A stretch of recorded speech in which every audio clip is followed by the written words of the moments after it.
नमस्कार दोस्तों, स्वागत है आप सभी का एकाक्ष ट्यूटोरियल्स पर। मैं हूं गौरव। दोस्तों, उत्तर प्रदेश अधीनस्थ सेवा चयन आयोग अर्थात यूपी ट्रिपल एससी के द्वारा जो पीईटी की परीक्षा आयोजित की जाएगी और उसके लिए जो पीईटी का प्रस्तावित पाठ्यक्रम ऑफिशियल वेबसाइट पर जारी किया गया है, यूपी ट्रिपल एससी की ऑफिशियल वेबसाइट पर, उस पाठ्यक्रम को ध्यान में रखते हुए यह वीडियो मैं आप सभी के लिए लेकर आया हूं। और जो पाठ्यक्रम है उसके अनुरूप ही इसमें प्रश्न वीडियो में लेने की कोशिश की गई है, जिससे कि आप जो प्रस्तावित पाठ्यक्रम है पीईटी का, उसके अनुसार ही जो है आपको महत्वपूर्ण प्रश्नों का अभ्यास कराया जा सके। अंकगणित प्रारंभिक जो उसमें जो ऑफिशियल पाठ्यक्रम है उसमें जो रीजनिंग का विषय है, लॉजिक एंड रीजनिंग का, और प्रारंभिक अंक गणित का, और ग्राफ एवं तालिका से संबंधित जो प्रश्न हैं उसकी तैयारी हम आपको अलग से वीडियो में करवाएंगे। तो यदि वीडियो पसंद आए तो वीडियो को लाइक और शेयर जरूर कीजिए। और पीईटी एग्जाम की तैयारी के लिए, आरओ की तैयारी के लिए, यूपी पीसीएस प्रीलिम्स 2021 की तैयारी के लिए एकाक्ष ट्यूटोरियल्स को सब्सक्राइब कीजिए। यदि किसी प्रश्न के उत्तर में कोई गलती हो तो कमेंट बॉक्स में आप सही आंसर बता सकते हैं। जनरल अवेयरनेस पर आधारित जो प्रश्न पूछे जाएंगे, जो कि प्रस्तावित पाठ्यक्रम में दिया हुआ है एक विषय जनरल अवेयरनेस, उसके का जो स्टैटिक जीके का पार्ट है उसको हम जो है आज से जो श्रृंखला शुरू की हमने इस वीडियो के माध्यम से, इसमें ही आपको प्रश्न दिए जाएंगे स्टैटिक जीके पर आधारित, और जो करंट अफेयर्स पर आधारित प्रश्न होंगे वो करंट अफेयर्स के वीडियोस में आपको मिलेंगे। ठीक है फ्रेंड्स, तो चलिए वीडियो को शुरू करते हैं।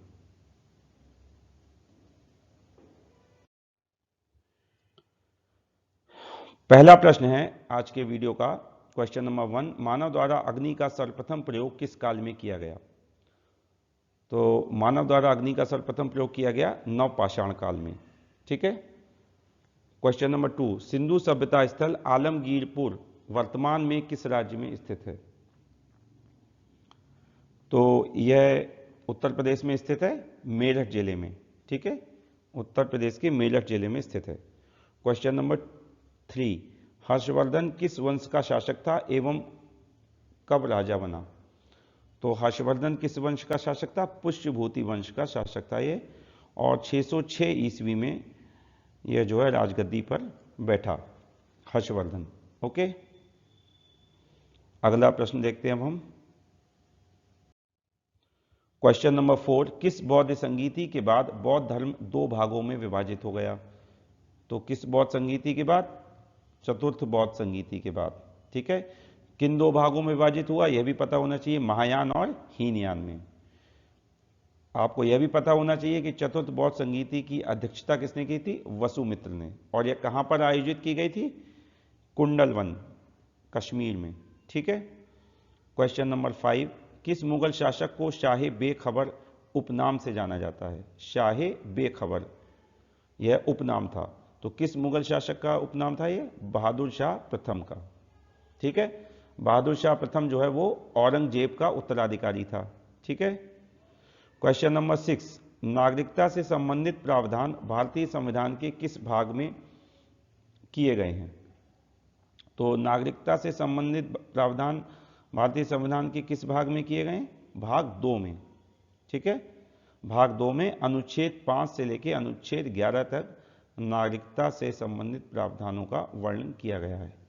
ओके फ्रेंड्स, देखिए फ्रेंड्स, जो पीईटी के एग्जाम के लिए हमने आज से इस वीडियो से जो श्रृंखला शुरू की है, इसमें पाठ्यक्रम के अनुसार ही प्रश्नों का आपको अभ्यास कराया जाएगा। ठीक है, जो पाठ्यक्रम जारी किया गया है ऑफिशियल पाठ्यक्रम, प्रस्तावित पाठ्यक्रम। ठीक है, और जैसा कि ऑफिशियल पाठ्यक्रम में दिया हुआ है कि 5 अंकों के प्रश्न पूछे जाएंगे जिन विषयों से, जैसे भारतीय इतिहास है, भारतीय राष्ट्रीय आंदोलन है, तो उसके अनुसार ही हमने 5 प्रश्न जो है आपको हर वीडियो में उन विषयों से संबंधित 5 प्रश्नों का अभ्यास हम करवाएंगे। ठीक है, कोशिश यही रहेगी कि कम से कम 5 प्रश्न जो है वो हर विषय से संबंधित जो है वो आपको वीडियो में हम आपको दें, जैसे कि भारत का इतिहास, भारतीय राष्ट्रीय आंदोलन, भूगोल, भारतीय अर्थव्यवस्था, सामान्य विज्ञान और भारत का संविधान एवं लोक प्रशासन। ठीक है, चलिए अगला प्रश्न देखते हैं अब हम। क्वेश्चन नंबर 7, किस वायसराय ने 1 नवंबर 1858 ईस्वी को इलाहाबाद में ब्रिटिश महारानी विक्टोरिया का घोषणा पत्र पढ़ा था? तो किस वायसराय ने पढ़ा था ये? लॉर्ड कैनिंग ने, लॉर्ड कैनिंग ने। ठीक है, क्वेश्चन नंबर 8, किस अधिनियम को मार्ले मिंटो सुधार के नाम से जाना जाता है? क्वेश्चन नंबर 7 में इस तरह से भी प्रश्न पूछ सकते हैं कि लॉर्ड कैनिंग ने किस स्थान पर जो है महारानी विक्टोरिया का घोषणा पत्र पढ़ा था? तो आंसर होगा इलाहाबाद।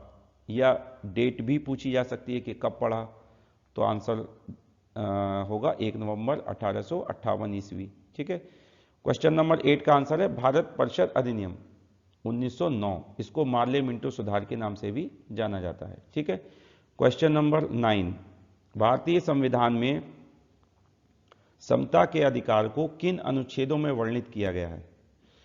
तो समता के अधिकार जो है वो 5 अनुच्छेदों के अंतर्गत वर्णित किए गए हैं, अनुच्छेद 14 से लेकर के अनुच्छेद 18 तक। ठीक है, अगला प्रश्न देखते हैं अब हम। क्वेश्चन नंबर 10, भारतीय संविधान में राज्य के नीति निर्देशक सिद्धांतों का विचार किस देश के संविधान से लिया गया है? तो इसका आंसर है आयरलैंड, आयरलैंड से लिया गया है। और नीति निर्देशक सिद्धांत जो है वो किन अनुच्छेदों में इनका वर्णन किया गया है भारतीय संविधान में? अनुच्छेद 36 से अनुच्छेद 51 तक। ठीक है, क्वेश्चन नंबर 11, भारत अक्षांश की दृष्टि से किस गोलार्ध में अवस्थित है? अक्षांश की दृष्टि से किस गोलार्ध में अवस्थित है भारत? तो इसका आंसर है उत्तरी गोलार्ध। ओके, और देशांतर की दृष्टि से पूर्वी गोलार्ध में स्थित है भारत। ठीक है, यह भी आपको पता होना चाहिए। क्वेश्चन नंबर 12, भारत की स्थलीय सीमा रेखा की कुल लंबाई कितनी है?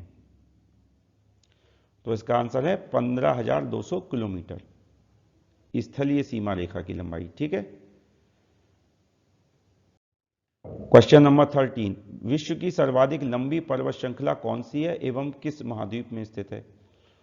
तो इसका आंसर है एंडीज। एंडीज पर्वत श्रेणी जो है वो विश्व की सबसे लंबी पर्वत श्रेणी है और यह दक्षिण अमेरिका महाद्वीप में स्थित है। ओके,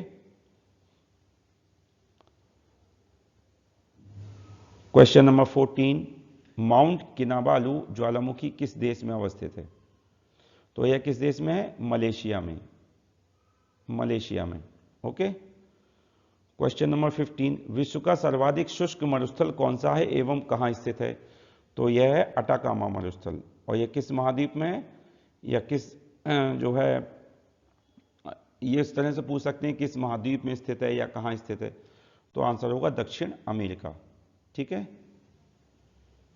अगला प्रश्न देखते हैं हम। क्वेश्चन नंबर 16, अब ये सामान्य विज्ञान से प्रश्न है। हेनरी किस भौतिक राशि का मात्रक है? तो हेनरी किसका मात्रक है? प्रेरकत्व का। ओके, क्वेश्चन नंबर 17, पृथ्वी के लिए पलायन वेग का मान कितना होता है? तो पृथ्वी के लिए पलायन वेग का मान 11.2 किलोमीटर प्रति सेकंड होता है। ठीक है, 11.2 किलोमीटर प्रति सेकंड। फ्रेंड्स, जल्दी ही वन लाइनर टेस्ट भी एकाक्ष ट्यूटोरियल्स पर शुरू किया जाएगा, जो कि पीईटी की परीक्षा को ध्यान में रखते हुए शुरू किया जाएगा। ठीक है, पीईटी की परीक्षा का जो ऑफिशियल पाठ्यक्रम, प्रस्तावित पाठ्यक्रम जारी किया गया है उसको ध्यान में रखते हुए ही वन लाइनर टेस्ट शुरू किया जाएगा। इसलिए आप एकाक्ष ट्यूटोरियल्स को सब्सक्राइब कीजिए पीईटी एग्जाम की तैयारी के लिए। क्वेश्चन नंबर 18, गोल्डन चावल में कौन सा विटामिन प्रचुर मात्रा में पाया जाता है? तो कौन सा विटामिन पाया जाता है? Vitamin A, vitamin A. Question number 19, मानव शरीर में बालों और नाखूनों में कौन सा प्रोटीन पाया जाता है? तो कौन सा प्रोटीन पाया जाता है? केराटिन। ठीक है, केराटिन नाम का प्रोटीन मनुष्य के शरीर के बालों में और नाखूनों में पाया जाता है। क्वेश्चन नंबर 20, डायस्पोर किस धातु का अयस्क है? तो यह किस धातु का अयस्क है? एल्यूमिनियम का। ओके, एल्यूमिनियम का। क्वेश्चन नंबर 21, स्वामी विवेकानंद को आधुनिक राष्ट्रीय आंदोलन का आध्यात्मिक पिता किसने कहा था? तो यह कहा था सुभाष चंद्र बोस ने। किसने? सुभाष चंद्र बोस ने। क्वेश्चन नंबर 22, तत्वबोधिनी सभा की स्थापना किसके द्वारा की गई? तो इसकी स्थापना की गई थी देवेंद्र नाथ ठाकुर के द्वारा।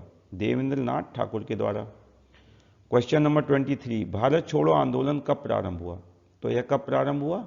इसकी शुरुआत हुई थी 9 अगस्त 1942 ईस्वी को। क्वेश्चन नंबर 24, नीति आयोग का अध्यक्ष कौन होता है? तो नीति आयोग का अध्यक्ष होता है प्रधानमंत्री। ठीक है, भारत के प्रधानमंत्री जो है वो नीति आयोग की अध्यक्षता करते हैं। नेक्स्ट क्वेश्चन देखते हैं हम।